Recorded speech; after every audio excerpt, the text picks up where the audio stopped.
Hello, welcome to Kay's in the Garden. I'm Kay, and this is my garden.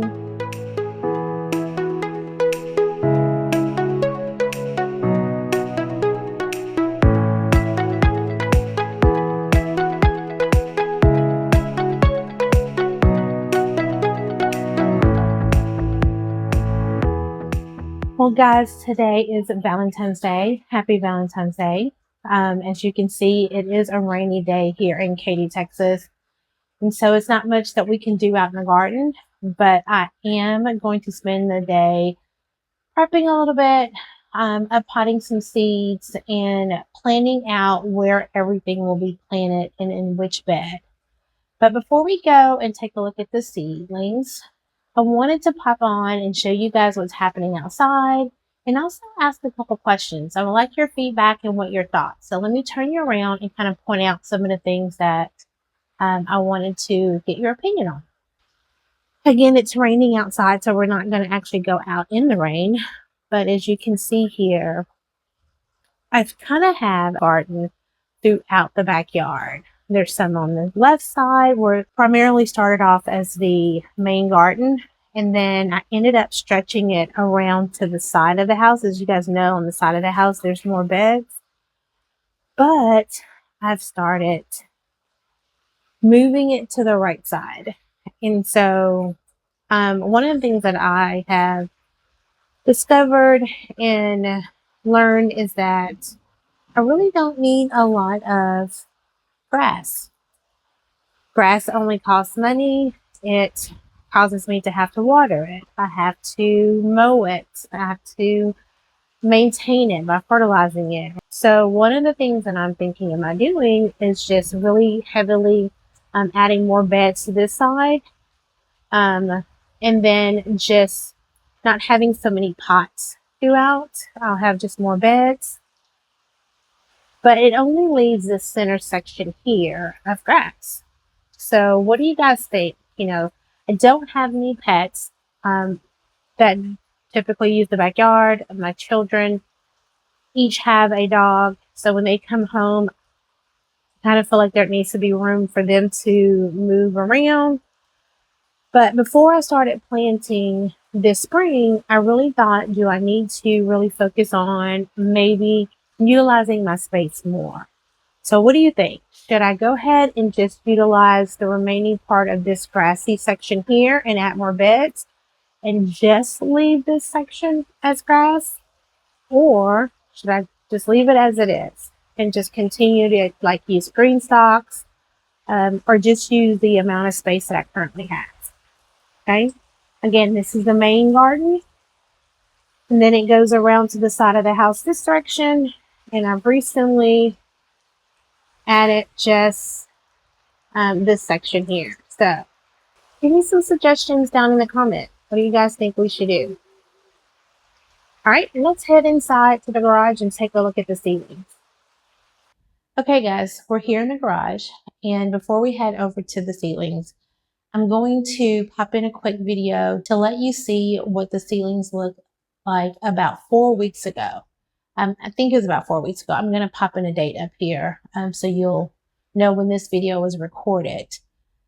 And then we'll come back and take a look at what we're doing today and how the seedlings are doing as of today. Okay, guys, I thought I would give you an update on what's happening with the seedlings as I've up-potted quite a few of the seedlings and separated them into their own cell. So let's kind of start here with the tomatoes. So I'm not sure if you can hear, I do have a fan here on the table that is isolating and causing kind of a wind effect or emulating wind as if these seedlings were outdoors. I'm going to turn the fan off for a moment so that I'm not sure if you can hear it in the background, but just to prevent that noise, I'm going to turn the fan off for a moment. I have not up-potted all of them, so as you can tell, there's some trays that still have several seedlings in them, and I do need to up-pot these. This is the mushroom basket. I do need to up-pot those. And looks like the sweeties, the cherry tomatoes, I still have to up-pot this. This row here was pretty much cherry tomatoes. because I'm running out of my 2-inch containers. I either need to use some disposable cups or I'll find something to pot those in, or all of this. I do have a few 2-inch pots, but I still need to, I won't have enough. I still have my aromas. This is the San Rosanos. There's about 4 in there. I'll probably keep 2 or 3 of those. There's 2 small ones. I think they were late bloomers. But I'm going to drop down. I recently potted these probably a few weeks ago. So this, I didn't bring you guys along for this tray, but this is the tray that you guys potted with me. And if you notice, look how much growth we have. And I think that may have been 2 weeks ago. Remember, we potted those really low to that bottom leaf. We tried to go as deep as we could. And so we have quite a bit. Some of these we have quite a bit of growth. So we are going to be ready to go for spring. I only have 1 dahlia plant, and I actually bought a bulb. And I love dahlias. They are beautiful flowers. So this year I am planting quite a few. Now they are perennial and they do come back every year. And I'm not sure if I'm going to get flowers the first year, but going forward we should have some beautiful dahlias. Here's a tray of more flowers. I started these seeds without you guys. These are nasturtiums. I have some cosmos, some more asters back here. And I also have some red St. John Fire Salvia. So I potted all of these into more individual cells. On these marigolds, this entire row is marigolds, and I put 2 in each cell. So there's 5 cells in each row. So I have quite a few of those sugar and spice marigolds. My calendula, I potted that. I'll show you in a moment. That's all these empty holes here. We have some more zinnias back here. And I have a few bell peppers and peppers that I started late on these last couple rows. My alpine strawberries never germinated. Didn't work out for me. This is like my second time trying to start alpine strawberries. Okay guys, we are here in the garage potting the tomatoes. I'm actually focusing more right now on the dwarf tomatoes. So I decided to just grab the camera just to share with you guys what I'm doing. Since I've run out of my 2-inch bootstrap farmer containers, I am just using some styrofoam cups that I purchased from like a dollar discount store. And I have just pierced drainage holes in the bottom. Just to make it easier, I usually will take just a stack of them like this, and I use my handy dandy chopstick, and I just go straight through all the way until I've pierced all of them, as you can see. And then I'll just do that 2 more times, and that's how I get the holes, the drainage holes. You can use any, item, a knife or something, just be careful. And again, you're just trying to put some drainage holes in the bottom of the cup. So as you can see, they're pretty much about the same size as the 2-inch pots, maybe a little bit more room in the circumference of the cup, but for the most part, it's the same amount of soil. So what I do is I will take the tomato plant. As you can see here, this is one of the dwarf tomato plants, and I will remove the first leaves, and that way it gives me a little bit more room to plant deeper into the cup. So that way I can get again, we're trying to focus on a nice thick healthy stem. As you can see here, that's a really nice thick sturdy stem there, which is going to make a really nice healthy sturdy plant. So I will go ahead and just make some room in this cup, and I will plant this pretty deep. I'll remove a little bit of this soil here at the bottom, and then I will just bury this into the cup, make a nice hole, put this probably as close as I can about here, and bury a little bit more. Remember when we potted these the first time, we actually planted them pretty deep. So again, we're going to do the same thing every time you pot them up. Here's some of the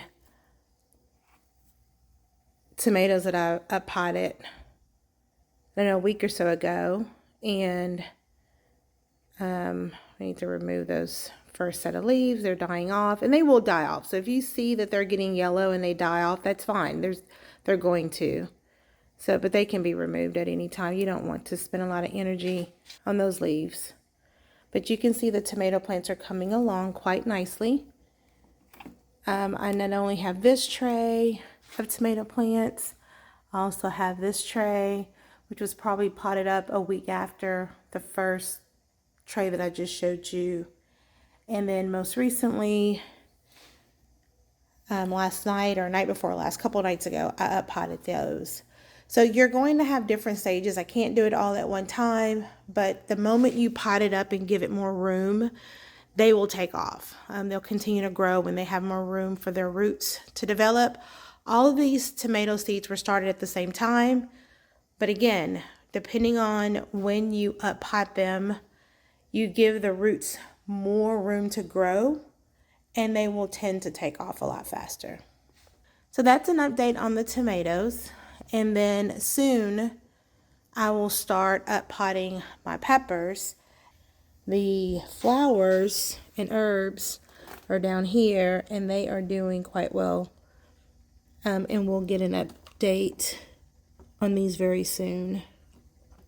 These are the yellow tomatillos, and this is a regular tomatillo, the green tomatillo, which you can see it's showing out. It's ready to go outside. So we're pretty excited about the status of the seedlings. Give you an update. Most of the zinnias look about this size. So the seedlings are doing great. Okay guys, we will keep moving right along with that potting, and I'll keep you updated. Today, I've actually planted out my zucchini. My zucchini, squash, and it's scallop squash. I have some curry squash, golden zucchini, black zucchini, and some 8-ball and striped cucuzzi zucchini. I started my cucumbers, which are along the back. And then in the front here, I added some more dwarf tomatoes. My kids decided they wanted tomatoes in their green stock, so we added some more dwarf tomatoes. I don't know if you guys have noticed my yellow butterfly. It actually helps control gnats. So when you have soil like this and it stays moist, you will have an issue with gnats. But those actually work great, and the yellow color attracts the gnats. And when they touch it, they get stuck. And so I do have a few of those throughout the shelves, but the gnats haven't really been that bad this year, so I don't have that many out. But I do have them on standby, just in case. The roselle and the tomatillo looks great. I had to move those up because they were growing past the grow lights. My dahlias and straw flowers are here in this tray. So for the most part, everything is looking great, guys. No complaints with the seedlings. Okay, guys, that's the end of the video. I want to thank you very much for checking in on the seedlings with me. But leave a comment. Let me know what you would do with the backyard. Should I add more beds? Should I not? Should I add 1 or 2 more beds?